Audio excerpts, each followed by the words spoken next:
Sometimes the most profound moments in life happen when we're forced to slow down and see the world through someone else's eyes.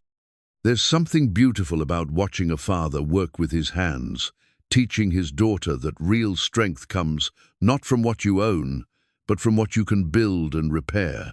In a small town called San Esperanza, a wealthy young woman's broken-down supercar becomes the unlikely bridge between two different worlds.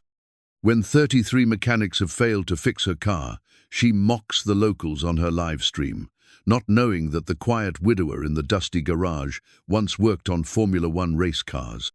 Miguel Ramirez gave up his engineering dreams to raise his 10-year-old daughter Sofia after his wife passed away. Now, with nothing but old tools and deep knowledge, he's about to show the world that wisdom doesn't come from money or fame, but from the patient hands that know how to heal what's broken. But what happens when fixing a car becomes about healing something far more complex than any machine? Before we jump back in, tell us where you're tuning in from. And if this story touches you, make sure you're subscribed, because tomorrow I've saved something extra special for you. The morning sun cast long shadows across the cobblestone streets of San Esperanza, painting the weathered adobe buildings in shades of gold and amber. This was the kind of light that photographers traveled thousands of miles to capture, but for Miguel Ramirez, it was simply another Tuesday morning in the town where 3 generations of his family had called home. Miguel's vintage toolbox sat open on his workbench, its contents gleaming despite their age. These weren't ordinary tool-seat wrench. Each precision instrument bore the subtle markings of professional racing equipment. The snap-on logos were faded now, worn smooth by countless hours of use, but the quality remained. This toolbox had once lived in the pit lanes of Monaco, Silverstone, and Monza. Now it resided in a humble garage, where Miguel coaxed life back into pickup trucks and farm equipment. The contrast might have seemed sad to some, but Miguel found peace in the rhythm of honest work. He'd learned that there was dignity in fixing what was broken, regardless of whether it was a $1 million Formula One engine or Mrs. Gutierrez's temperamental washing machine. "Papa, you're humming again," Sofia called from the corner where she sat, cross-legged on a worn carpet, her dark hair pulled back in a practical ponytail. At 10 years old, she possessed the kind of focused intensity that reminded Miguel so much of her mother. Sofia had inherited Elena's deep brown eyes and her gentle spirit, but she'd also inherited something else, seen, intuitive understanding of mechanical systems that amazed even Miguel. "Was I?" Miguel smiled, wiping his hands on a rag that had seen better days. "What song was it this time?"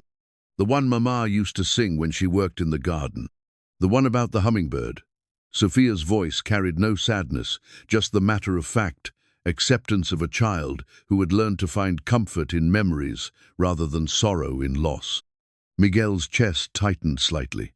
Elena had been gone for 3 years now, but her presence still filled every corner of their lives, not in a haunting way, but like a warm embrace that never quite let go. She died the way she'd lived, quietly, gracefully, holding Miguel's hand and making him promise to take care of their little girl and never stop believing in the beauty of simple things. "She had a good voice for that song," Miguel said, returning to the carburetor he'd been rebuilding. "Better than mine, anyway." Sofia giggled, a sound that never failed to lift Miguel's spirits. "That's not saying much, Papa. You sound like a rusty gate when you sing." "Rusty gate? I prefer to think of it as vintage character." The garage door stood open to catch the morning breeze, and through it, Miguel could see the heart of San Esperanza slowly coming to life. Maria Gonzalez was already at work in her diner across the street, the aroma of fresh coffee and chorizo drifting through the air. Father Carlos walked his usual morning route, stopping to chat with the elderly residents who sat on their porches, sharing gossip and wisdom in equal measure. This was a town where everyone knew everyone else's business, but somehow privacy was still respected. Where a man could raise his daughter in peace, where neighbors looked out for each other, and where the pace of life moved at a human speed rather than the frantic rush of the modern world. Miguel had chosen this life deliberately. After Elena's death, he'd received offers from racing teams, opportunities that would have meant good money and a return to the world of high-stakes automotive engineering. But he'd looked at Sofia, barely 7 years old and still crying herself to sleep most nights, and he'd known there was no choice to make. "Tell me about the Monaco Grand Prix again," Sofia said, abandoning her homework to lean against his workbench. This was their ritual. She'd ask about his racing days, and he'd share carefully edited stories that focused on the technical challenges rather than the glory or the money. "Which part do you want to hear about?" "The part where you figured out why the engine kept overheating in the tunnel section." Miguel smiled. Of course, she'd want to hear about problem-solving rather than podium celebrations. "Well, everyone assumed it was a cooling system issue, but I noticed something different. The engine temperature only spiked in specific sections of the track, the places where the car was running close to walls or barriers." Sofia's eyes lit up. "Air pressure." "Exactly. The car was creating a pressure wave that couldn't dissipate properly in confined spaces. The engine wasn't getting enough airflow, not because of the cooling system, but because of aerodynamics." "So what did you do?" "We modified the air intake system and adjusted the rear wing angle by just 2 degrees. It was a tiny change, but it made all the difference." Miguel demonstrated with his hands, showing how the airflow would have changed. "Sometimes the biggest problems have the smallest solutions." Sofia nodded seriously, absorbing the lesson. Miguel had learned to frame these stories as teaching moments rather than nostalgia.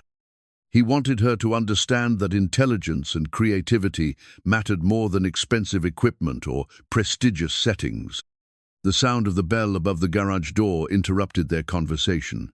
Maria Gonzalez stood in the doorway, balancing a tray with 2 cups of coffee and a glass of fresh orange juice. "Good morning, you two," she said warmly. Maria was in her 50s, with silver-streaked hair and the kind of maternal presence that made everyone in town feel like family. She'd been Elena's closest friend and had appointed herself as Sofia's surrogate aunt after the tragedy. "Maria, you don't have to keep bringing us breakfast," Miguel protested, though he accepted the coffee gratefully. "Nonsense. A man needs proper nutrition, especially one who works with his hands all day, and Sofia needs her vitamins." She ruffled Sofia's hair affectionately. "How are the math problems coming along, mija?" "They're easy," Sofia said, which was true. She'd inherited not only her parents' mechanical aptitude, but also their intelligence. Her teachers had already suggested she might be ready for more advanced coursework, but Miguel was cautious about pushing her too hard, too fast. Maria settled into the old folding chair that Miguel kept for visitors. "Any interesting projects today?" Miguel gestured toward the workbench. "Mrs. Chen's lawnmower decided to stop starting, and I need to look at the alternator in Rodriguez's truck. Nothing too challenging." "You say that about every job, but somehow you always find a way to make these old machines run better than they did when they were new," Maria observed. "Elena always said you had magic in your hands." The comment brought a bittersweet smile to Miguel's face. Elena had indeed said that, usually while watching him work late into the evening, too absorbed in a mechanical puzzle to notice the time passing. "It's not magic," Sofia piped up. "It's just paying attention. Papa always says that machines tell you what's wrong if you know how to listen." "Smart girl," Maria said approvingly, just like her mother. Through the open garage door, they could see the morning rhythm of San Esperanza continuing. Children walked to school, their voices carrying on the breeze. The postal truck made its rounds, the driver waving to familiar faces. Old men gathered in the town square to play dominoes and solve the world's problems one argument at a time. This was the world Miguel had chosen for his daughter, a place where values mattered more than valuables, where community trumped competition, and where a man could find purpose in honest work and the love of his family. "Papa," Sofia said suddenly, "do you ever miss it? The racing, I mean." It was a question she'd never asked so directly before. Miguel considered his answer carefully, wanting to be honest, without burdening her with unnecessary complexity. "Sometimes," he said finally, "I miss the technical challenges, the problem-solving. But I don't miss the pressure, the travel, the time away from family. And I would never trade the life we have here for anything that world could offer." Sofia smiled, satisfied with the answer. She understood, even at 10, that her father had made sacrifices for her, and she was determined to be worthy of them. The peaceful morning routine was interrupted by the distant sound of an engine and note, the familiar rumble of a pickup truck, or the steady hum of a delivery van, but something different. Something exotic and powerful, growing louder as it approached the town center. Maria frowned. That doesn't sound like any car I know. Miguel's trained ear had already identified the sounder high-performance engine, probably European, running rich and developing what sounded like a timing issue. He stood up, wiping his hands on his work rag, and walked toward the garage door. The sound grew louder, then suddenly sputtered and died. In the distance, Miguel could hear the distinctive whine of a starter motor trying unsuccessfully to turn over an engine that refused to cooperate. "Sounds like someone's having car trouble," Sofia observed. Miguel nodded, already reaching for his keys. In San Esperanza, when someone had car trouble, neighbors helped. It was simply the way things were done. But as he prepared to offer assistance, Miguel had no idea that the broken-down car would soon become the center of a storm that would test everything he believed about dignity, wisdom, and the true measure of a man's worth. The sound of frustrated voices was already beginning to carry on the morning air, and with it, the sense that their quiet world was about to be invaded by something far more complex than a simple mechanical problem. Sofia looked up at her father, sensing the change in his demeanor. "Papa, is everything okay?" Miguel managed a reassuring smile, though something in his gut told him that this particular morning was about to become anything but routine. "Everything's fine, mija, just someone who needs a little help with their car." But as the voices grew louder and more agitated, Miguel began to suspect that this wouldn't be the kind of problem that could be solved with patience, kindness, and a well-maintained set of tools. Some problems, he was about to learn, came with complications that no amount of mechanical skill could fix. The gleaming red Ferrari 488 GTB sat motionless in the middle of San Esperanza's main street, like a wounded exotic bird, its engine ticking as it cooled. Steam rose from beneath the hood, and the acrid smell of overheated electronics filled the air. But it wasn't the car that drew stares from the gathering crowd. It was the young woman standing beside it, her diamond-encrusted phone held high as she addressed an invisible audience. "This is unbelievable," Victoria Sterling announced to her livestream, her voice carrying the particular brand of outrage that came from a lifetime of having every inconvenience immediately resolved by paid staff. "I'm literally stranded in the middle of nowhere because this piece of Italian garbage decided to break down again." Victoria was 25, blonde, and possessed the kind of carefully curated beauty that came from expensive procedures and professional photographers.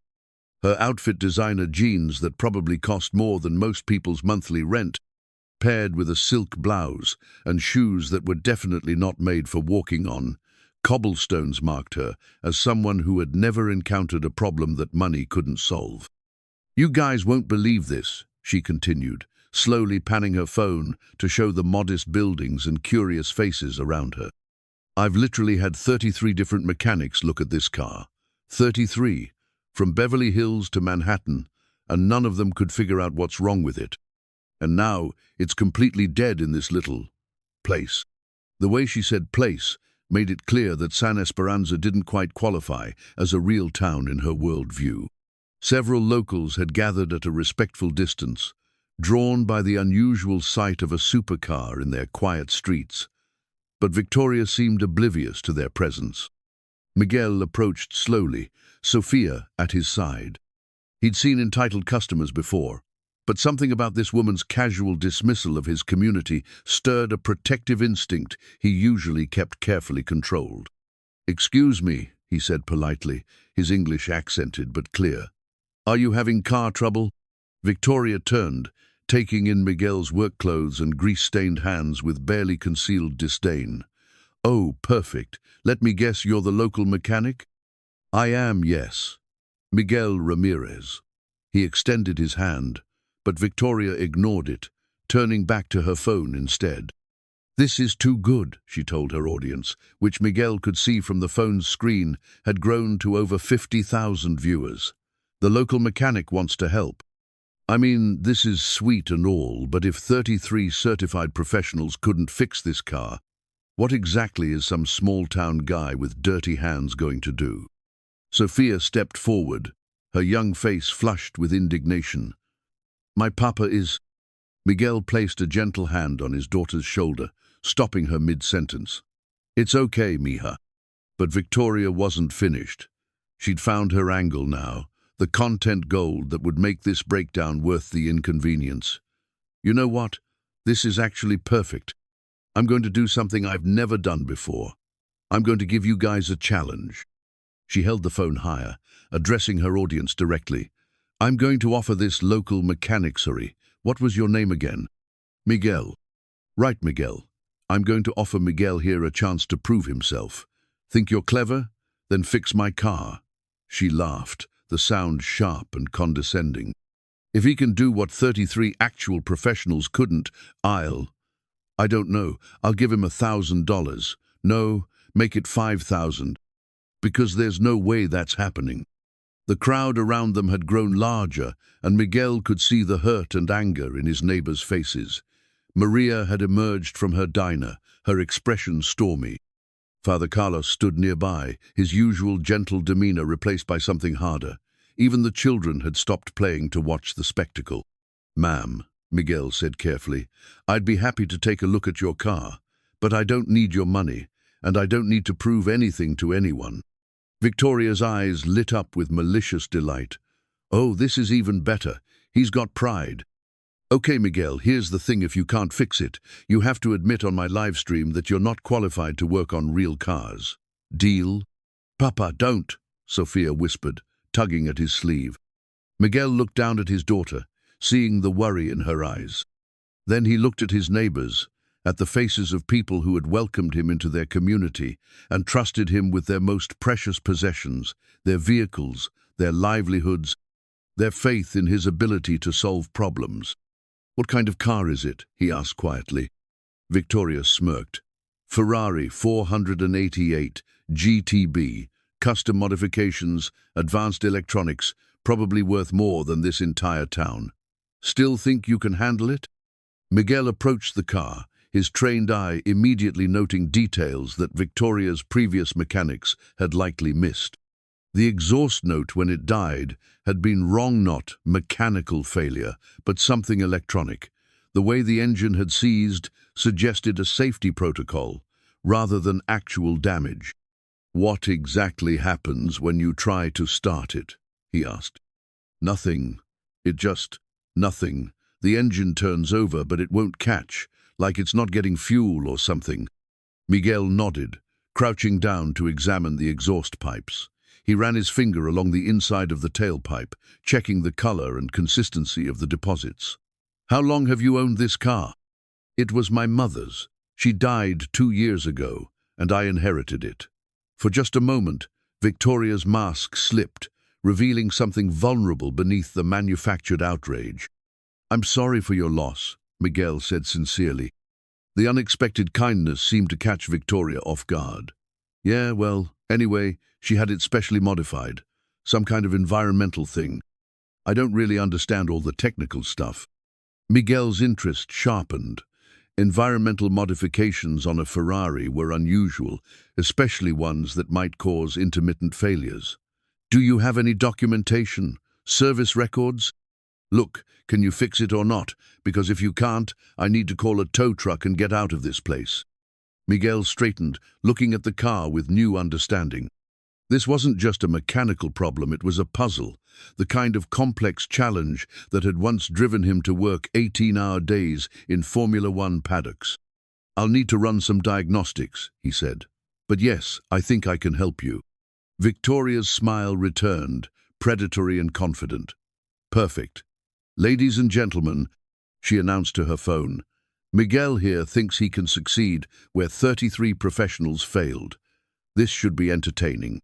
As Miguel began to gather his tools, Sofia tugged on his sleeve again. "Papa, why are you helping her? She's mean." Miguel knelt down to his daughter's level, speaking quietly so only she could hear. Because, Mija, sometimes the people who are the meanest are the ones who need help the most.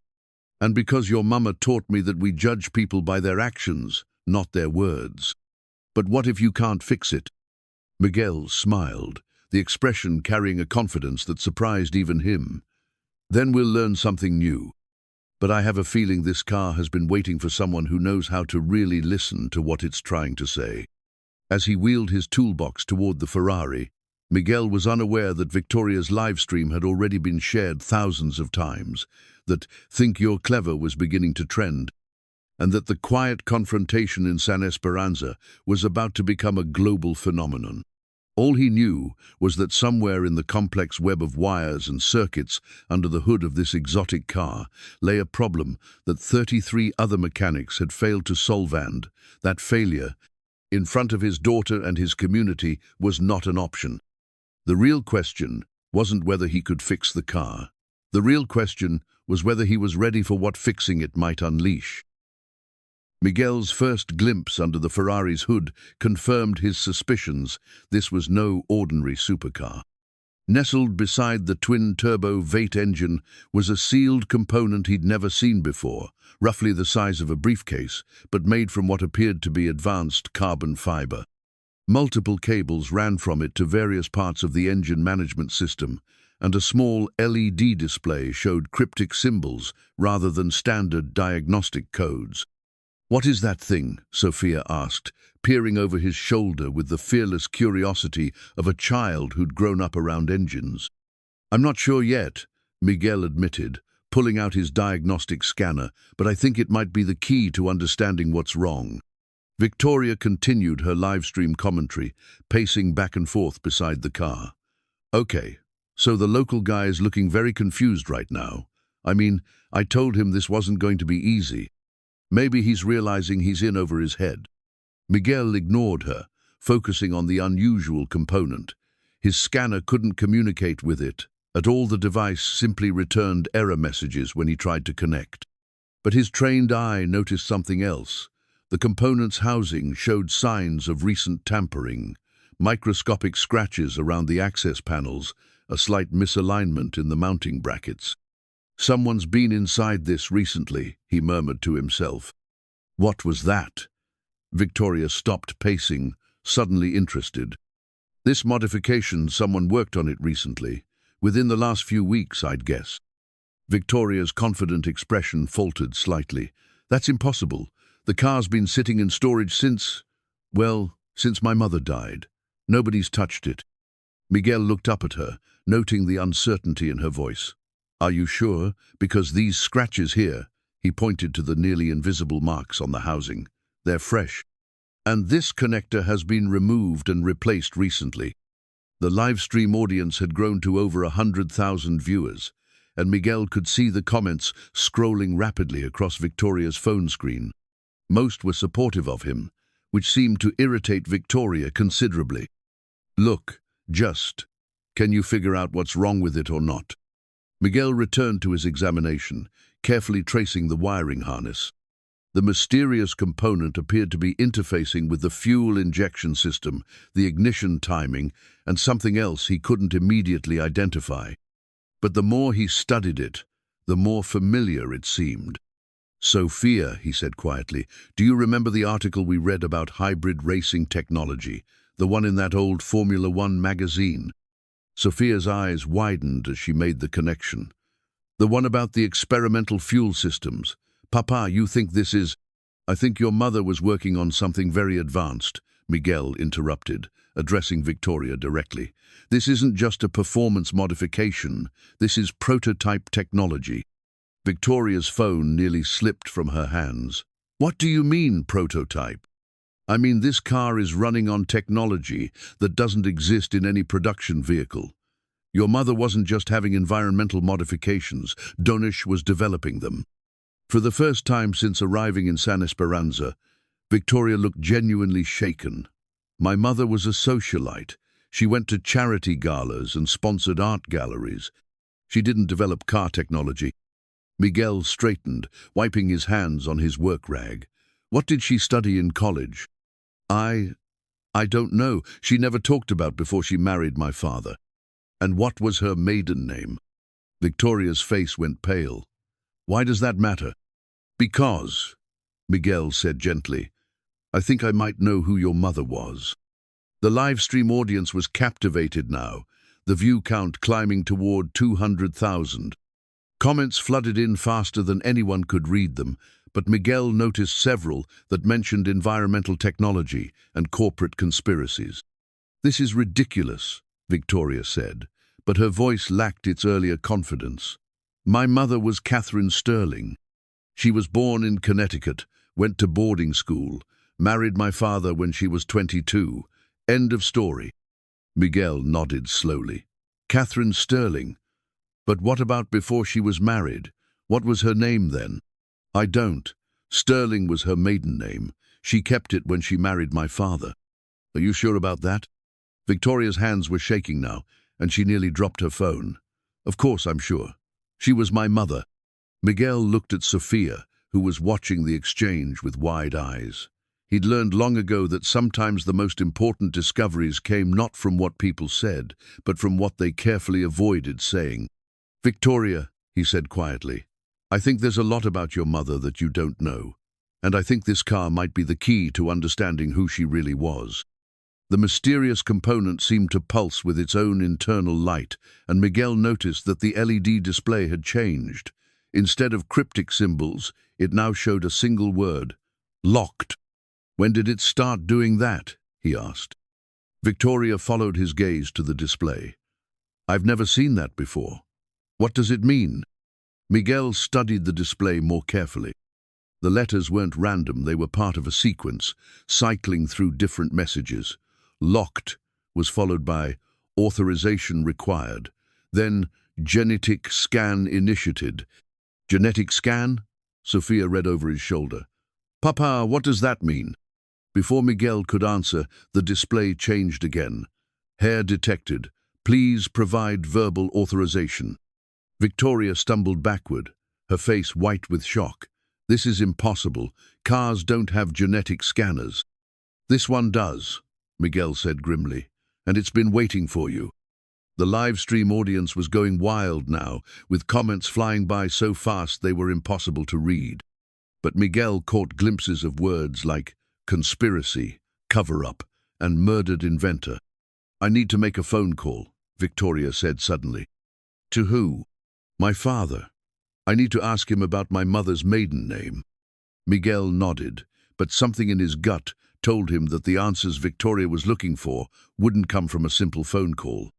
The car's advanced security system, the prototype technology, the recent tamper inject, all pointed to something much more complex than a family mystery. As Victoria stepped away to make her call, Miguel noticed something else. The mysterious component was getting warm, and a new message had appeared on the display. Countdown initiated. 47, 23, 15. 47 hours and counting down. Whatever Victoria's mother had built into this car, it was running on a timer. And Miguel had the unsettling feeling that when it reached zero, the truth about Catherine Sterling would either be revealed or buried forever. That evening, Miguel sat in his small kitchen, Elena's garden journal open before him on the worn wooden table. The pages were filled with her careful handwriting, documenting not just plants and growing seasons, but her thoughts about sustainability, environmental responsibility, and the kind of world they wanted to leave for Sofia. The earth doesn't belong to us, he read aloud from one of her entries. We're just borrowing it from our children. This is why I believe Miguel's work matters so much. He fixes things instead of throwing them away. He finds solutions instead of creating more problems. Sofia looked up from her homework, sensing the weight in her father's voice. You're thinking about the car lady's problem, aren't you? Miguel smiled at his daughter's perceptiveness. Her name is Victoria, and yes, I'm thinking about her car, but I'm also thinking about something else. He turned to a page near the back of the journal, where Elena had sketched diagrams and written notes about a conversation she'd had with a woman at an environmental conference. The woman had been working on revolutionary fuel efficiency technology, but she'd been worried about corporate interference. She was afraid, Miguel read from Elena's notes. Said her work could change everything, but the oil companies would never let it see the light of day. She'd had to go underground, work in secret. Her name was Catherine Reeves, and she was brilliant, also scared. Sofia's eyes widened. Papa, do you think? I think Victoria's mother might have been more than just a socialite, Miguel said quietly, and I think that car might be her legacy. Meanwhile, across town in San Esperanza's only motel, Victoria sat on the edge of a bed that had seen better days, staring at her phone. The conversation with her father had been illuminating in all the wrong ways. You're asking about ancient history, Victoria, Richard Sterling had said, his voice carrying the impatience of a man accustomed to controlling conversations. Your mother's past isn't relevant to anything. But what was her maiden name before she married you? Sterling. It was always Sterling. That's impossible, Dad. People don't keep their maiden names and then marry someone with the same name. The pause had been telling. Victoria, some things are better left in the past. Your mother loved you, and that's what matters. Dad, I found something in her car, some kind of technology that... Get rid of the car, Victoria. I've told you this before. Sell it, donate it. I don't care. But stop playing with toys you don't understand. The line had gone dead, leaving Victoria with more questions than answers. Now, as she scrolled through the thousands of comments on her viral livestream, she began to piece together a different story. Environmental activists were sharing articles about Catherine Reeves, a brilliant engineer who had disappeared from the public eye in the late 1990s. Tech bloggers were speculating about prototype fuel systems and corporate cover-ups. And threading through it all were hints about a woman who had faked her death to escape powerful interests that wanted her work buried. Victoria's hands shook as she typed a search query, Catherine Reeves Environmental Technology. The results were sparse but compelling. A handful of academic papers from the early 1990s credited to a Dr. Catherine Reeves, Ph.D. in environmental engineering from MIT. Patents for advanced fuel efficiency systems, filed under the same name but mysteriously abandoned. And then, nothing. As if Catherine Reeves had simply vanished from the scientific community. But one article caught her attention, a small piece in an automotive trade publication about a mysterious prototype that had appeared at a private technology showcase in 1998. The prototype had demonstrated impossible fuel efficiency, running on a fraction of the gasoline required by conventional engines. But the inventor had refused to reveal her identity, appearing only as CR. Victoria's breath caught. CR Catherine Reeves, or Catherine, something else. Back at Miguel's house, Sofia was helping her father research the technical specifications they'd observed in the Ferrari. Using the modest computer setup in their living room, they'd managed to find patents and academic papers that seemed to relate to the mysterious component. Look at this, Papa, Sofia said, pointing to a diagram on the screen. This patent for Integrated Environmental Fuel Management System, it looks exactly like what we saw in the car. Miguel studied the patent filing. The technology was Revolutionaria system that could optimize fuel consumption in real time, adapt to different environmental conditions, and reduce emissions by up to 90%. But the patent had been filed under a shell company, and the inventor's name was listed only as CR. The filing date is 1997, Miguel noted. And look at this address. The patent had been filed from a location in Connecticut, the same state where Victoria claimed her mother had been born. Papa, what if Victoria's mother didn't die? What if she's been hiding? Miguel considered the possibility. The timing fit. Catherine Reeves had disappeared from the scientific community around the same time Victoria's mother had supposedly died. The technology in the car was too advanced for anything currently available, suggesting years of secret development. If she's alive, Miguel said slowly, then someone went to great lengths to make people think she was dead. And that means she was running from something or someone very dangerous. Sofia's eyes were bright with excitement and worry. The countdown timer, Papa. What if it's not just a security system? What if it's something more? Miguel nodded grimly. He'd been thinking the same thing. The 47-hour countdown wasn't random, it was specific, purposeful. And given the advanced nature of the technology, it might be connected to something much larger than a simple car repair. "We need to talk to Victoria," he said, "and we need to do it soon. Because I have a feeling that countdown isn't just measuring time, it's measuring how long we have before someone else realizes that Catherine Reeves's greatest invention has been found." As if summoned by his words, Miguel's phone rang. The caller ID showed Victoria's number. "Miguel?" Her voice was shaky, frightened. "I need to see you. Tonight, I found something about my mother, and I think she might still be alive." Miguel looked at Sofia, seeing his own concerns reflected in her young face. Whatever they were about to become involved in, it was bigger than a broken car or a spoiled heiress's live stream. "Come over," he said quietly. "And Victoria, don't tell anyone else about what you found. Not yet."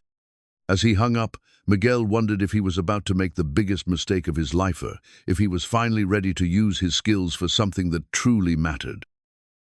The cease and desist letter arrived at Miguel's garage the next morning, delivered by a courier who seemed nervous about being in San Esperanza.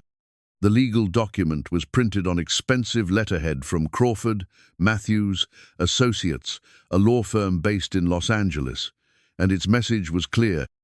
Miguel was to cease all work on the Ferrari immediately and surrender any documentation related to the vehicle's systems. "What does it mean, Papa?" Sofia asked, reading over his shoulder as Miguel studied the letter. "It means someone is very worried about what we might find," Miguel replied grimly, "and it means we're on the right track." The letter claimed that the Ferrari contained proprietary technology subject to ongoing intellectual property disputes, and that any attempt to reverse engineer or document the systems would result in immediate legal action. But what caught Miguel's attention was the signature at the bottom, not from Crawford, Matthews, Associates, but from someone identified only as Director of Asset Protection, Meridian Industries. Miguel had never heard of Meridian Industries, but the title, Director of Asset Protection, suggested something more serious than a typical corporate legal department. Victoria arrived at the garage an hour later, looking like she hadn't slept. Her designer clothes were wrinkled, her usually perfect hair was disheveled, and her live stream phone sat silent in her purse.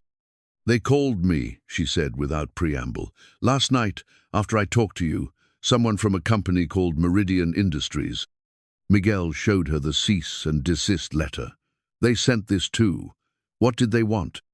"They offered to buy the car. Cash, no questions asked. Twice what it's worth." Victoria's voice was hollow. "When I asked why, they said it was a sentimental purchase for a collector who had known my mother."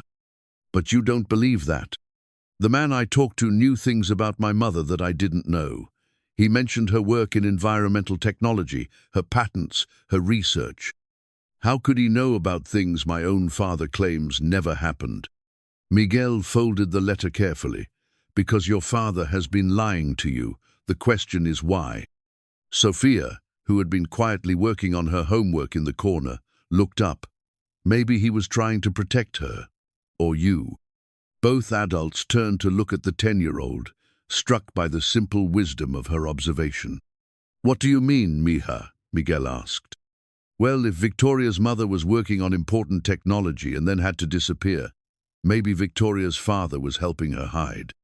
Maybe he thought it would be safer if Victoria didn't know the truth." Victoria sank into the folding chair, her hands shaking. But why would she need to hide? She was just an engineer.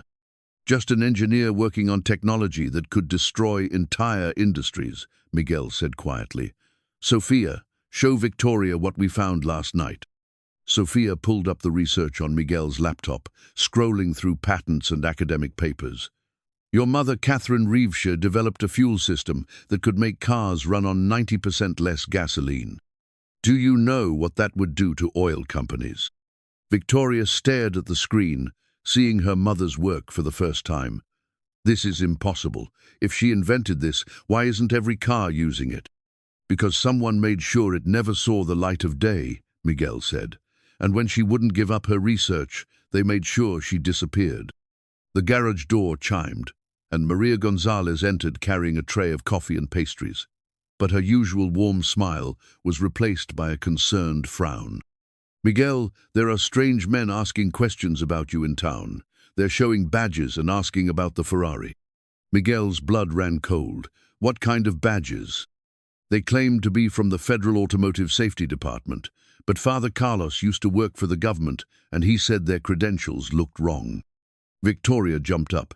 They're here already? How did they find us so fast? The live stream, Sofia said suddenly. Victoria, you broadcasted our exact location to hundreds of thousands of people. If these Meridian people were watching, they know exactly where we are, Miguel finished, and they know we're getting close to the truth. Maria's expression darkened. Miguel, these men weren't just asking questions. They were making threats, subtle ones, but threats nonetheless. They suggested that working on certain vehicles might be dangerous for someone with a young daughter. Miguel felt a surge of protective fury. They threatened Sofia? Not directly, but the message was clear. Miguel looked at his daughter, seeing the fear in her eyes for the first time since this whole situation began. She was trying to be brave, but she was still just a child who had already lost her mother. We need to get the car running, he said suddenly. Tonight. Miguel, that's exactly what they don't want us to do, Victoria protested. Which is exactly why we need to do it. That countdown timer, it's not just security. It's a message. Your mother built something into that car that she wanted the world to see, and someone has been trying to prevent that for 25 years. Sofia pulled up the patent documents again. Papa, look at this. The system isn't just about fuel efficiency. It's about data collection. The car has been recording everything: emissions, performance, route optimization. If it's been running for decades, it's been gathering proof, Miguel finished. Proof that the technology works, proof that it's been suppressed, proof that could change everything. Victoria's phone buzzed with a text message. She looked at it and went pale. They're offering me $10 million for the car, cash, within the hour. How much was the car worth when your mother bought it? Miguel asked. Maybe 200,000, but that was 25 years ago. They're not offering you 10 million for a vintage Ferrari, Miguel said grimly. They're offering you 10 million to keep your mother's work buried forever. The garage fell silent except for the ticking of the old clock on the wall. Outside, the peaceful sounds of San Esperanza continued: children playing, dogs barking, the distant hum of honest work being done. What do we do? Victoria asked quietly. Miguel looked at his daughter, at Maria, at the legal document that threatened everything he'd built in this quiet town. Then he looked at Victoria, seeing not the entitled heiress who had arrived yesterday, but a young woman who had just discovered that her entire life had been built on carefully constructed lies. We finish what your mother started, he said. We get that car running, we document everything, and we show the world what Catherine Reeves really invented. And if they try to stop us? Miguel smiled, and for the first time in years, it carried the confidence of the Formula One engineer he used to be. Then they'll learn that some things are worth fighting for. The countdown timer on the Ferrari's display now read 31, 14, 22. 31 hours to uncover a truth that powerful people had spent decades trying to hide. The real race was about to begin. The hidden USB drive had been concealed so cleverly that even Miguel's trained eye had missed it initially. It was Victoria who found it, her fingers tracing the edge of the mysterious component's housing until she felt a slight depression that yielded to pressure. A small panel slid aside, revealing a port that looked like it had been waiting 25 years for someone to discover it. There, she whispered, her voice thick with emotion. Right where you said she would put it. Miguel carefully extracted the driver custom-built device that was far more advanced than anything available in the 1990s. Its surface was etched with a symbol that Sofia immediately recognized from her research. The chemical formula for water. H2O, she read aloud. Papa, why would she put water on a fuel system drive? Because, Miguel said, his voice filled with wonder. I think your mother figured out something that everyone said was impossible. They connected the drive to Miguel's laptop, and after a moment of loading, a video file began to play. The woman who appeared on screen was unmistakably Victoria's mother, but she looked different from the society photos Victoria had grown up seeing. This Catherine was younger, more intense, her eyes bright with scientific passion. If you're watching this, the recording began, then something has happened to me, and the countdown has begun. Victoria, if this is you, I'm sorry for the lies. I'm sorry for leaving you, but I hope you'll understand that everything I did was to protect you and to protect this. The video cut to technical diagrams and test results that made Miguel's breath catch. Catherine Reeves hadn't just developed better fuel efficiency, she'd cracked the code for hydrogen fuel cells in a way that made them practical for everyday vehicles. The technology you're seeing can convert any internal combustion engine to run on hydrogen extracted from water. Catherine's voice continued over the technical data. Clean, renewable, and completely independent of oil infrastructure. The patents are embedded in this drive, along with manufacturing specifications and 25 years of performance data from this prototype. Victoria was crying now, seeing her mother not as the distant socialite she'd imagined, but as a brilliant scientist who had sacrificed everything for her work. I know they'll try to stop this from reaching the public, Catherine continued. Meridian Industries has been trying to acquire my research for years, not to use it, but to bury it. They represent a consortium of oil companies, automotive manufacturers, and government interests that benefit from maintaining the status quo. Miguel paused the video, his mind racing. Victoria, your mother didn't just invent better fuel efficiency. She invented something that could end the world's dependence on fossil fuels. Is that why she had to disappear? Victoria asked, wiping tears from her eyes. That's why someone tried to kill her, Sofia said quietly, her young face grave with understanding. But she was too smart. She faked her death and went into hiding. Miguel resumed the video, and Catherine's face filled the screen again. The countdown you're seeing is connected to a dead man's switch. If I don't reset it every 6 months, the data will automatically upload to every major news organization, scientific journal, and government agency in the world. I've been resetting it for 25 years, but if something happens to me, the timer runs out and the truth comes out, Miguel finished. That's why Meridian Industries is here. They know they have less than 30 hours to stop this from going public. The video continued with Catherine providing detailed instructions for accessing the car's systems, along with a personal message that made Victoria break down completely. Victoria, my beautiful daughter, I know you must feel abandoned. I know you must wonder why I left you with a father who could never understand what I was trying to do. But I need you to know that you were the inspiration for everything. Every late night in the lab, every risk I took, every sacrifice I made was all for the world I wanted to leave you. The recording ended with technical specifications and access codes, but also with something else, GPS coordinates, and a message that made Miguel's blood run cold. If you're watching this and the countdown has begun, it means I'm already dead. But if you want to finish what I started, if you want to honor my memory and change the world, come find me. I'll be waiting where the desert meets the sea, in the place where we used to watch the sunrise. Miguel looked at Victoria, seeing the transformation that had taken place over the past 2 days. The entitled heiress was gone, replaced by a woman who had discovered not just her mother's legacy, but her own purpose. Do you know where she means? He asked gently. Victoria nodded slowly. There's a house in Malibu. She used to take me there when I was little before she died. We'd sit on the cliffs and watch the sun come up over the ocean. She said it was the most beautiful place in the world. If she's alive, that's where she'll be, Miguel said. But Victoria, if we're right about this, if your mother has been in hiding for 25 years, approaching her could be dangerous for everyone involved. Sofia looked up from the laptop where she'd been studying the technical specifications. Papa, this technology's not just about cars. Look at these applications. Power generation, industrial processes, home heating systems. This could change everything. Miguel studied the data his daughter was showing him. Catherine Reeves hadn't just invented a better car engines. He'd developed a complete hydrogen infrastructure that could be retrofitted to existing systems. The implications were staggering. No wonder they wanted her dead, he murmured.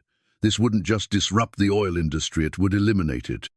Victoria's phone buzzed with another message. She looked at it, and her face went white. They're not offering money anymore. They're making threats.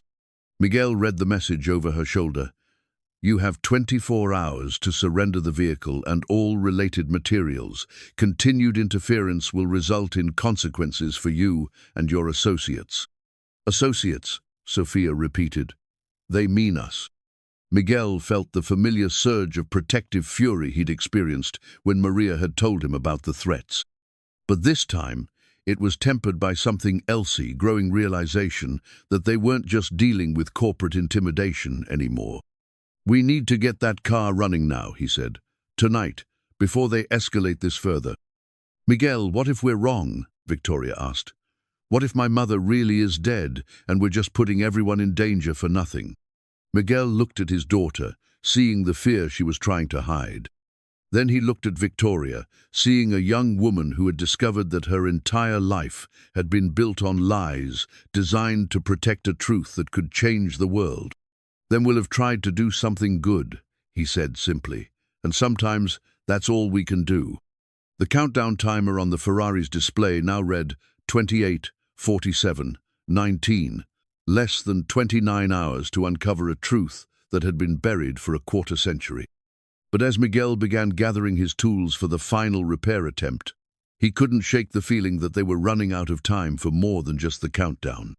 The men in suits asking questions around town, the escalating threats, the desperate offers of money, it all pointed to something that went far beyond a simple car repair. Catherine Reeves had built something revolutionary into that Ferrari, something that powerful people had killed to suppress. And now, in a small town that had never asked to be part of anything larger than itself, Miguel and his daughter were about to discover whether some truths were worth the price of uncovering them. The racing team photograph had been buried in the bottom of Miguel's toolbox for 15 years, forgotten beneath layers of more recent memories. Sofia found it while searching for a specialized wrench, and what she saw made her gasp. "Papa," she whispered, her voice trembling. "Papa, you need to see this." Miguel looked up from the Ferrari's engine compartment, where he'd been carefully studying the hydrogen fuel cell system. The photograph Sofia held showed a group of young engineers in racing overalls, standing beside a Formula One car. Miguel recognized himself immediately 20 years younger, full of ambition and hope. But it was the woman standing next to him that made his blood run cold.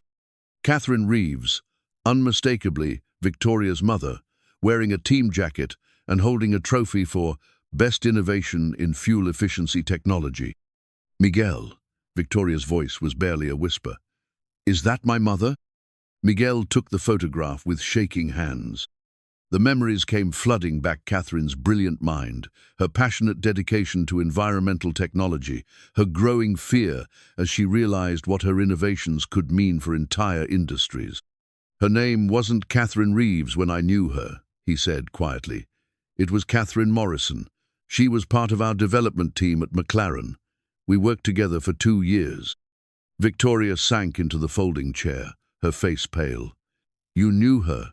You actually knew my mother. She was the most brilliant engineer I ever worked with, and she was terrified." Miguel's voice was thick with emotion and guilt. She kept saying that her hydrogen fuel cell research was too dangerous, that there were people who would kill to keep it from reaching the public. "What happened to her?" Victoria asked, though her tone suggested she already suspected the answer. Miguel closed his eyes, remembering. She disappeared during the 1998 season, One day she was at the track, working on a prototype that could revolutionize racing. The next day, her apartment was empty, her research was gone, and there was a story in the papers about a car accident. But there was no body, no real evidence. You think she faked her death even then? I think someone tried to kill her, and she barely escaped. Miguel looked at his daughter, seeing the pieces clicking together in her young mind. Sofia, what are you thinking? Papa, if Victoria's mother was working on this technology 25 years ago, and you were there. Sofia's eyes widened. You're not just some small-town mechanic who got lucky. You're the only person alive who knows how her system works. The implications hit Miguel like a physical blow. That's why they haven't just taken the car. They need me to understand it. They need me to reverse engineer it so they can control it. Victoria stood up abruptly. That's why they let us get this far. They've been watching, waiting for you to figure out the technology so they can steal it. Miguel's mind raced through the events of the past few days. The convenient breakdown outside his garage, the live stream that had drawn global attention, the legal threats that had seemed serious but not immediately dangerous, it had all been orchestrated. We've been played, he said grimly, from the beginning. Sofia was studying the photograph with a magnifying glass. Papa, look at this, in the background, behind the racing team.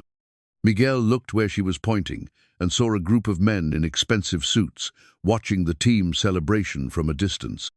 One of them looked familiar, older now, grayer, but unmistakably the same man who had been calling Victoria with offers to buy the car. Richard Sterling, Victoria breathed. My father. The revelation hit like a thunderbolt. Victoria's father hadn't been protecting her from the truth. He'd been part of the conspiracy to suppress it.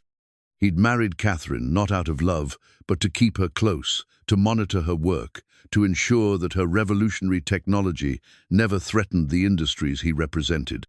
He's been working for Meridian Industries all along, Miguel said. That's how they knew about the car, about the countdown, about everything. Victoria was crying now, not from sadness but from rage. He used me. He used my mother. He's been lying to me my entire life. Miguel looked at the countdown timer. 19, 30, 3, 40, 7. Less than 20 hours remaining. Victoria, there's something else. Something I haven't told you. Miguel's voice was heavy with years of guilt. The night before your mother disappeared, she came to me. She said she was going to expose everything, the suppression of her research, the corporate conspiracy, the threats against her life. What did you do? I told her not to. I told her to be careful, to think about her safety. I was a coward. Miguel's voice broke. If I had supported her, if I had helped her go public, she might still be alive, Victoria finished, and the world might have had clean energy for the past 25 years. Sofia, who had been quietly listening, suddenly spoke up. But Papa, what if she is still alive? What if the GPS coordinates are real? Miguel looked at his daughter, then at Victoria. There's only one way to find out. We can't leave the car here, Victoria said.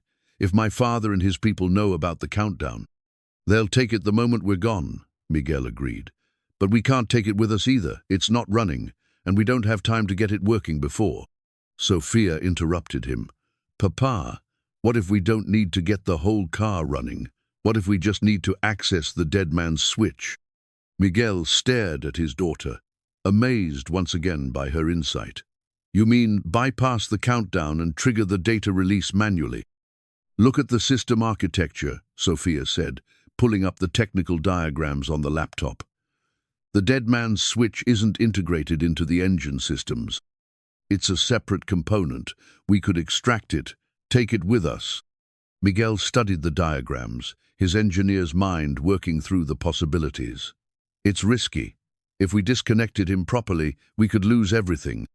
If we leave it here, we'll lose everything anyway, Victoria pointed out. My father's people are probably already on their way. Miguel looked at the photograph again, seeing his younger self standing beside a woman whose brilliance had threatened entire industries. Catherine Morrison had trusted him once, and he'd failed her. Now her daughter was asking him to take an even greater risk. All right, he said finally. We extract the dead man's switch. We drive to Malibu, and we find out if Catherine Reeves is still alive. And if she's not? Miguel smiled grimly. Then we finish what she started. We make sure the world knows what she invented, and we make sure her sacrifice wasn't in vain. As they began the delicate process of extracting the dead man's switch from the Ferrari's systems, Miguel couldn't shake the feeling that they were about to cross a line from which there would be no return. For 25 years, he'd lived a quiet life, fixing simple problems for honest people. But some problems, he was beginning to understand, weren't simple, and some truths were worth any risk to uncover. The countdown timer continued its relentless march towards zero, but now Miguel knew it wasn't just measuring time, it was measuring the last hours of a secret that had shaped the world for a quarter century. In less than 20 hours, that secret would either die with them or change everything. The improvised circuit board that Sofia created was a masterpiece of resourcefulness and ingenuity. Using components salvaged from old radios, cell phones, and even Miguel's ancient diagnostic scanner, she had managed to create a portable interface for Catherine's dead man's switch. The device looked like something from a science fiction movie, a tangle of wires and circuits held together by electrical tape and determination. "I can't believe this actually works," Victoria said, watching the LED display flicker to life. The countdown now read 11, 40, 7, 20, 3, and the device showed they had successfully extracted the critical component from the Ferrari systems. "Your mother would be proud," Miguel told Sofia, his voice filled with admiration and concern. "But Mija, you understand that what we're about to do is dangerous. These people have killed to keep this secret." Sofia nodded solemnly.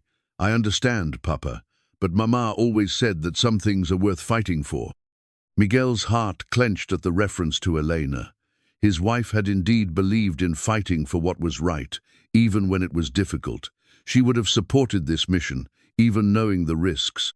The drive to Malibu took them through the desert highways of California, and Miguel couldn't help but notice the black SUVs that seemed to be following them at a distance. Meridian Industries wasn't taking any chances. They were being watched, tracked, and probably photographed. "They're not trying to stop us," Victoria observed, glancing in the rearview mirror. "They're herding us." Miguel nodded grimly. "They want us to lead them to your mother. They've been trying to find her for 25 years. The implications were terrifying. If Catherine was still alive, if she was waiting at the Malibu house, then Miguel and Victoria were about to deliver her directly into the hands of the people who had tried to kill her. "We could turn around," Victoria said quietly. "We could go back to San Esperanza, find another way." Miguel looked at his daughter in the back seat, her young face determined, despite the fear he could see in her eyes. "What do you think, Sofia? Should we turn around?" Sofia was quiet for a long moment, studying the portable device in her hands. "Papa, what if Victoria's mother has been waiting all these years for someone to find her? What if she's been alone all this time, hoping that someday her daughter would understand?" Victoria's breath caught. "You think she's been waiting for me?" "I think she's been waiting for someone brave enough to finish what she started," Sofia said simply. "And I think that's us." Miguel made his decision. "Then we keep going, but we do it smart. We don't just walk into a trap." As they approached the Malibu coastline, Miguel began making phone calls. His old racing contacts were scattered around the world, but some of them were still accessible. Carlos Mendoza was now a journalist in Mexico City. Janet Morrison worked for the Environmental Protection Agency. Dr. James Chen had become a professor at MIT. "I need you to listen carefully," Miguel told each of them. "In exactly 10 hours, something very important is going to happen. I'm going to send you a data package, and I need you to make sure it gets to the right people." The plan was simple but effective. If the dead man's switch activated, the data wouldn't just go to the original recipient's eye, it would go to Miguel's network of trusted contacts, people who could ensure that Catherine's research reached the scientific community, the media, and the public. "You're creating a backup system," Victoria realized. "Even if they stop the automatic release, you'll have a manual override." "Your mother was brilliant, but she was also isolated," Miguel explained. She didn't have a network of people she could trust. We do. Sofia was working on something else, a live stream setup that would broadcast their confrontation with Catherine to the world. If we're going to do this, we should do it publicly. Let everyone see what happens. Miguel was about to object when he realized his daughter was right. The original live stream had made Victoria's story public, had drawn global attention to their situation. If they were walking into a trap, they needed witnesses. "How many people are watching?" he asked. Sofia checked her phone. 2 million and growing. The hashtag #ThinkYou'reClever is trending worldwide. 2 million people. Miguel felt a moment of vertigo at the scale of what they were attempting. What had started as a simple car repair in a small town had become a global phenomenon. The GPS coordinates led them to a house perched on the cliffs overlooking the Pacific Ocean. It was modest by Malibu standards, a simple wooden structure that seemed to blend into the natural landscape. But Miguel could see solar panels on the roof and what looked like a sophisticated antenna array hidden among the trees. "She's here," Victoria whispered. "I can feel it." Miguel parked the car at a distance, studying the house through binoculars. There was no sign of movement, no indication that anyone was home. But there was also no sign of the black SUVs that had been following them. "They're here somewhere," he said, waiting. Sofia was monitoring the live stream comments, watching the global audience react to their approach. "Papa, people are worried. They're saying this looks like a trap." Miguel looked at his daughter, seeing the fear she was trying to hide. "Sofia, you don't have to come with us. You can stay in the car. Keep broadcasting." "No, Papa, we do this together, like a family." Victoria reached back and squeezed Sofia's hand. "All of us together." Miguel checked the dead man's switch one more time. The countdown read 7, 23, 15. 7 hours and 23 minutes until the truth would be revealed one way or another. "Remember," he told them, "we're not just doing this for Catherine or for the world. We're doing this for Sofia, for her generation, for the future we want to leave them." As they approached the house, Miguel noticed something that made his heart race. Fresh tire tracks in the driveway, and the scent of coffee drifting from the kitchen window. Someone was home. "Victoria," he said quietly, "I think you're about to meet your mother." The front door opened before they could knock, and a woman stepped out onto the porch. She was older than in the photograph, grayer, with lines around her eyes that spoke of years of worry and isolation. But there was no mistaking her identity. Catherine Reeves was alive. "Hello, Victoria," she said, her voice thick with emotion. "I've been waiting for you." Behind them, Miguel could see the black SUVs emerging from their hiding places, moving to surround the house. The trap was closing, but they were exactly where they needed to be. The climax was about to begin. The restored engine wasn't just a mechanical triumph, it was a symbol of everything Catherine Reeves had sacrificed her life to protect. As Miguel made the final connections to the hydrogen fuel cell system, the Ferrari's engine bay seemed to glow with an inner light, the advanced technology finally free to demonstrate its revolutionary potential. "Miguel, you did it," Catherine breathed, her voice filled with wonder and vindication. "After 25 years of hiding, watching, waiting, you actually did it."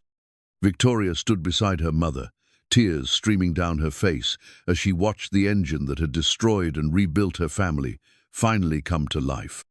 The reunion had been brief. There would be time for explanations later if they survived what was coming. "How long do we have?" Miguel asked, his hands steady despite the enormity of what they were attempting. Catherine checked her watch against the countdown on Sofia's device. "The SUVs will be in position in less than 10 minutes. Richard's people have been planning this for decades."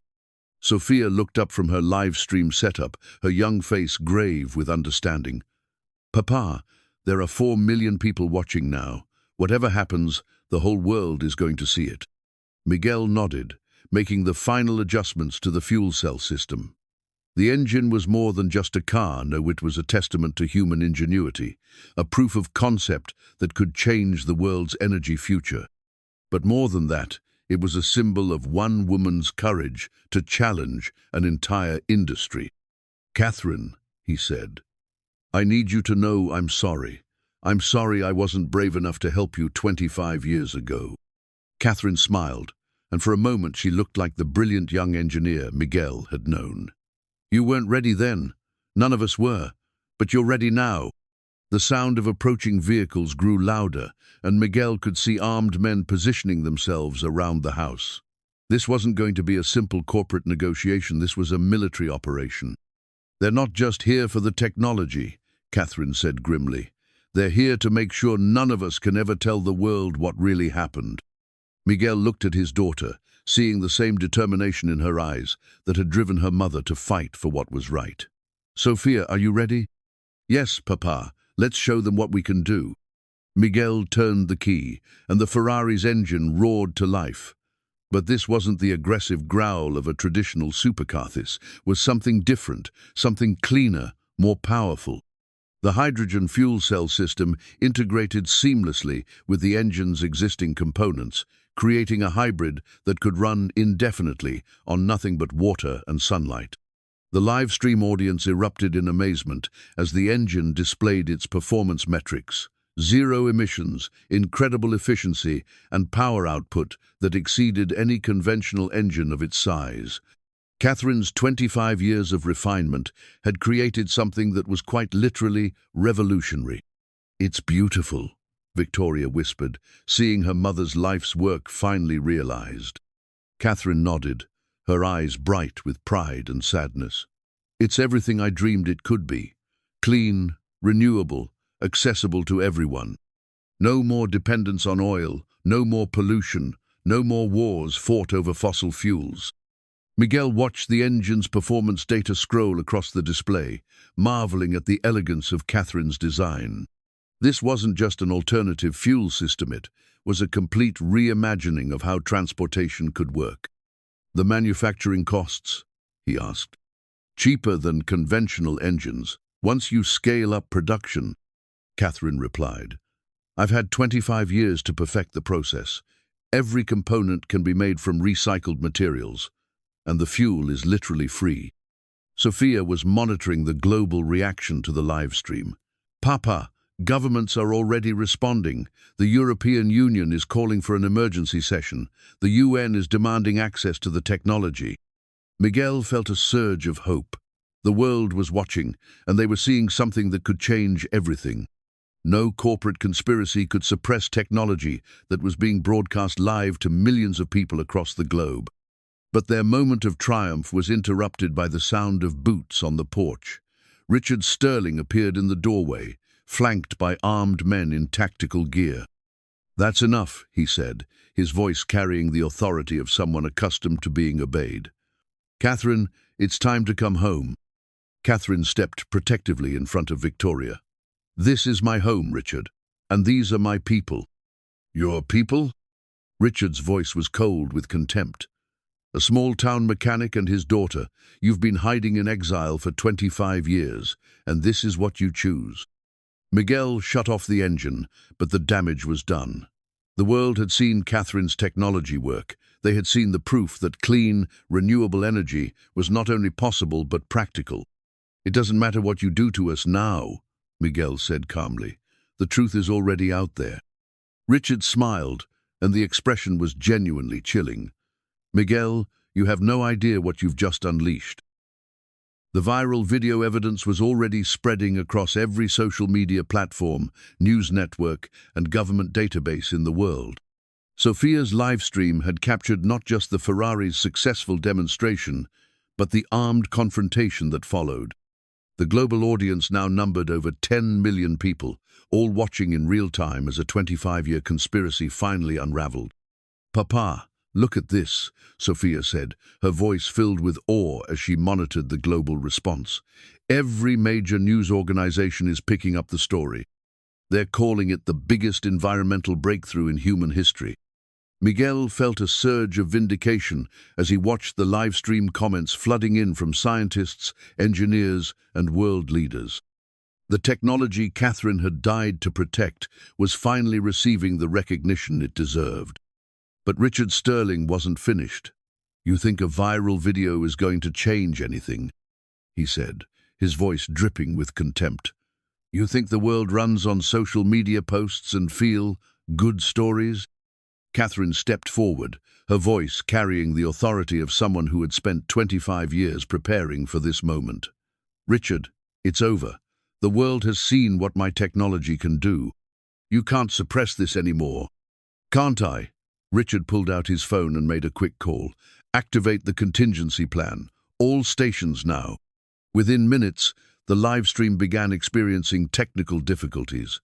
The video quality deteriorated, the audio cut out intermittently, and finally the feed went completely black. What's happening? Victoria asked, panic creeping into her voice. Sofia was frantically working on her phone, trying to restore the connection. They're jamming the signal, some kind of electronic interference. Miguel realized with growing horror that Richard's contingency plan was more sophisticated than they'd imagined. This wasn't just about suppressing the technology, it was about controlling the narrative. The oil companies have been preparing for this possibility for decades, Catherine explained grimly. They have contingency plans for every scenario, including viral exposure of alternative energy technology. But it's too late, Miguel protested. Millions of people saw the demonstration. They know the truth. Richard smiled coldly. Do they? Without the live stream, without the technical data, without any proof beyond a few viral videos that could easily be dismissed as clever special effects. Miguel felt a chill as he realized the magnitude of what they were facing. The global audience might have seen the demonstration, but without ongoing access to the technology, without scientific verification, without the kind of documentation that could stand up to corporate disinformation campaigns, the truth could still be buried. That's why we need the dead man's switch, Catherine said urgently. The automatic data release includes not just the technical specifications, but 25 years of performance data, patent documentation, and evidence of the conspiracy to suppress the technology. Miguel looked at the device Sofia had created, its countdown still showing 2, 17, 40, 4. A little over 2 hours until the truth would be released automatically if they could keep the device safe that long. Richard, you're fighting a losing battle, Victoria said, finding her voice. The world is changing. People want clean energy, sustainable technology. You can't stop progress forever. Can't I? Richard's voice was filled with a confidence that made Miguel's blood run cold. Victoria, you're still such a naive child. You think this is about progress? This is about control. This is about maintaining the systems that have governed the world for the past century. Catherine moved protectively in front of her daughter. Richard, she's your daughter too. How can you do this to her? She stopped being my daughter the moment she chose to betray everything our family stands for, Richard replied coldly. Everything I've worked for, everything I've built, she's willing to destroy it all for some misguided idealism. Miguel saw the pain in Victoria's eyes and felt a surge of protective anger. She's not destroying anything. She's helping to build something better. Better? Richard laughed bitterly. Miguel, you have no idea what you're talking about. The energy industry employs millions of people. The global economy depends on oil and gas. You think you can just flip a switch and replace all of that with some feel-good technology? It's not feel-good technology, Sofia said suddenly, her young voice cutting through the tension. It's math, it's science, it's reality. Miguel felt a surge of pride at his daughter's courage. She was right. This wasn't about ideology or politics. It was about the simple truth that Catherine's technology worked, that it was practical, and that it could change the world. The countdown is still running, he said calmly. In 2 hours, the truth goes out whether you like it or not. Richard's expression darkened. 2 hours is more than enough time to neutralize the threat. The armed men around the house moved closer, and Miguel realized that they were about to discover just how far Richard Sterling was willing to go to protect his secrets. The final confrontation was about to begin. The new community workshop rose from the desert floor like a modern cathedral, its solar panels and wind turbines gleaming in the California sunshine. 6 months after the confrontation in Malibu, San Esperanza had been transformed from a sleepy border town into a hub of sustainable technology, innovation, and the workshop was its crown jewel. Miguel stood in the main laboratory, watching Sofia demonstrate the principles of hydrogen fuel cell technology to a group of young engineers from around the world. At 11 years old, she had become something of a celebrity in the scientific community. Her viral moment with the improvised circuit board having made her the unofficial poster child for the next generation of environmental innovators. The key is understanding that you're not just replacing one fuel system with another, Sofia explained to her audience, her voice carrying the confidence of someone who had helped change the world. You're creating a completely new relationship between transportation and the environment. Miguel smiled, remembering the frightened little girl who had hidden behind his workbench when Victoria first arrived with her broken Ferrari. That girl was gone, replaced by a young woman who spoke fluently about carbon cycles and renewable energy infrastructure. "Papa, the delegation from Japan is here," Sofia called out, gesturing toward a group of visitors who had just entered the workshop. Miguel nodded, straightening his tie. The old work clothes were gone now, replaced by the professional attire of someone who had become one of the world's leading experts in sustainable transportation technology. But he still carried the same worn toolbox, still kept Elena's garden journal on his desk, still remembered the quiet dignity of fixing what was broken. The workshop was Victoria's creation, funded by the foundation she had established after her mother's technology patents had been released to the public. The Catherine Reeves Foundation for Sustainable Innovation had become one of the most influential organizations in the environmental movement, and its first major project had been to transform San Esperanza into a living laboratory for clean energy technology. "Mr. Ramirez," the lead delegate said, bowing formally, "we are honored to meet the man who helped bring Dr. Reeves' technology to the world." Miguel returned the bow, still uncomfortable with the level of recognition his role in the story had brought him. "The honor is mine. How can we help you today?" "We would like to discuss licensing the hydrogen fuel cell technology for our automotive manufacturing plants in Tokyo and Osaka. We believe it could revolutionize transportation throughout Asia." It was a conversation Miguel had been having regularly for the past 6 months. Catherine's technology had been released under an open-source license, making it freely available to anyone who wanted to use it. The result had been an explosion of innovation as engineers and manufacturers around the world began incorporating hydrogen fuel cells into everything from motorcycles to cargo ships. "Of course," Miguel said. "Dr. Sterling will be joining us shortly to discuss the technical implementation details." Victoria entered the workshop right on schedule, her transformation even more dramatic than Miguel's. The entitled influencer was gone, replaced by a brilliant engineer who had earned her PhD in environmental technology in record time. She had inherited not just her mother's intelligence, but her passion for using that intelligence to make the world better. "Good morning, everyone," Victoria said, her voice carrying the authority of someone who had fought for every bit of respect she now commanded. "I trust Mr. Ramirez has been taking good care of you." The negotiations proceeded smoothly, as they always did. Catherine's technology was so clearly superior to conventional fuel systems that most discussions focused on implementation timelines rather than whether the technology worked. The world had moved beyond skepticism to acceptance, and now to widespread adoption. During a break in the meetings, Miguel and Victoria walked to the observation deck that overlooked the valley where San Esperanza nestled.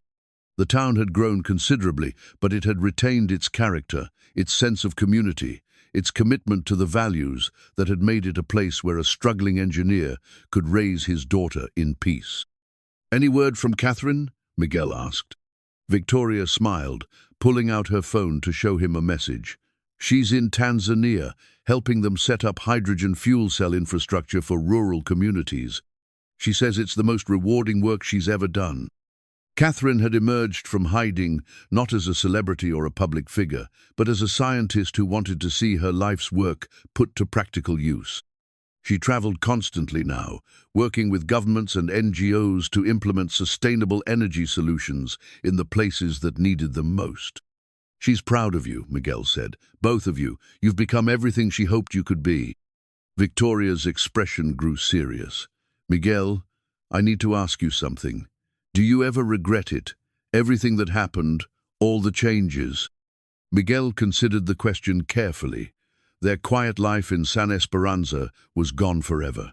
Sofia would never have a normal childhood now, would never know the simple pleasures of anonymity. Miguel himself had become a public figure, his every move scrutinized by media and competitors alike. But then he looked at the workshop, at the young engineers learning to build a better world, at the solar panels and wind turbines that dotted the landscape like symbols of hope. He thought about the millions of cars now running on clean fuel, the reduction in air pollution, the new jobs created in sustainable technology industries. "I think about Elena sometimes," he said finally. "I think about what she would say if she could see all this." "What do you think she would say?" Miguel smiled, remembering his wife's gentle wisdom. "She would say that fixing broken things is always worth doing, even when it's difficult, even when it's dangerous, even when you're not sure you can succeed." Sofia appeared beside them, having finished her presentation. "Papa, Victoria, the Swedish delegation wants to know if we can help them convert their entire public transportation system to hydrogen fuel cells." Miguel chuckled. "What did you tell them?" "That we'll need to study their infrastructure requirements and develop a customized implementation plan. But yes, we can help them." Sofia's eyes sparkled with the same enthusiasm that had once driven her to take apart every mechanical device in their house. "Papa, do you realize what this means? In 5 years, we could have clean public transportation in every major city in the world." Victoria nodded, her expression reflecting the same cautious optimism that had replaced her earlier uncertainty. "The environmental impact alone would be extraordinary. We're talking about eliminating millions of tons of carbon emissions annually." Miguel looked at his daughter, seeing not just the brilliant engineer she was becoming, but the caring person Elena had raised her to be. "And the social impact? The economic changes? New jobs, new industries, new opportunities," Sofia said confidently, "and all of it based on technology that anyone can access, that any country can implement. No more energy wars, no more dependence on fossil fuel imports." The sun was beginning to set over San Esperanza, painting the sky in shades of gold and amber that reminded Miguel of that first morning when Victoria's Ferrari had broken down outside his garage. It seemed like a lifetime ago, but it had been only 6 months since their quiet world had been turned upside down. "Miguel," Victoria said quietly, "I have something to tell you. Something I've been waiting for the right moment to share." Miguel looked at her, noting the nervous excitement in her voice. "What is it?" "I've been talking to the foundation board, and we've made a decision. We want to establish a permanent research facility here in San Esperanza. Not just a workshop, but a full university-level program in sustainable technology." Miguel felt his breath catch. "Victoria, that's..." "It would be called the Miguel Ramirez Institute for Environmental Innovation," she continued. "We want to honor the woman who taught you that fixing broken things is always worth doing." Miguel felt tears prick his eyes. Elena's name on a building where young minds would learn to heal the world was more than he had ever dared to dream. "Papa," Sofia said softly, "I think Mama would like that." Miguel nodded, unable to speak for a moment. When he finally found his voice, it was thick with emotion. She would love it. She always believed that the most important work was the work that helped others. As the three of them stood on the observation deck, watching the sun set over the town that had become the symbol of technological hope, Miguel reflected on the journey that had brought them here. It had started with a simple question: could a small-town mechanic fix what 33 professionals had failed to repair? The answer, it turned out, had been about more than mechanical skills or engineering knowledge. It had been about courage, about integrity, about the willingness to risk everything for the chance to make the world better. You know what the best part is? Victoria said suddenly. What's that? Miguel asked. Richard never understood what we were really fighting for. He thought it was about technology, about patents, about money, but it was never about any of that. Sofia nodded wisely.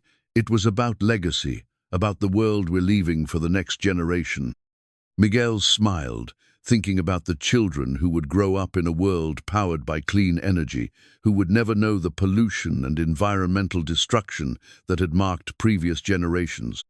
Sofia would be one of those children, and she would help build the future that Catherine Reeves had died to make possible. Come on, he said, putting his arms around both of them. Let's go home. Maria's making dinner, and I promised we'd be back in time to help Father Carlos with the evening service. As they walked back toward the town center, Miguel could hear the familiar sounds of San Esperanza coming to life for the evening. Children playing in the streets, neighbors greeting each other, the gentle hum of life being lived at a human pace. Some things, he reflected, were worth preserving even as the world changed around them. Some values, community, family, the quiet dignity of honest work were timeless. The Ferrari still sat in Miguel's garage, fully restored and running on Catherine's revolutionary fuel cell system. But it was no longer the symbol of wealth and privilege that Victoria had driven into town 6 months ago. Now it was a monument to the power of human ingenuity, a reminder that the most important problems were often solved not by the wealthy or the powerful, but by ordinary people who refused to accept that broken things couldn't be fixed. And in the end, Miguel thought, that was the most important lesson of all. The world was full of broken things, environmental damage, social inequality, systems that served the few at the expense of the many. But with patience, with wisdom, and with the courage to try, even the most complex problems could be solved. All you had to do was listen carefully, work with your hands, and never give up on the belief that tomorrow could be better than today. The countdown had reached 0, but the real work was just beginning.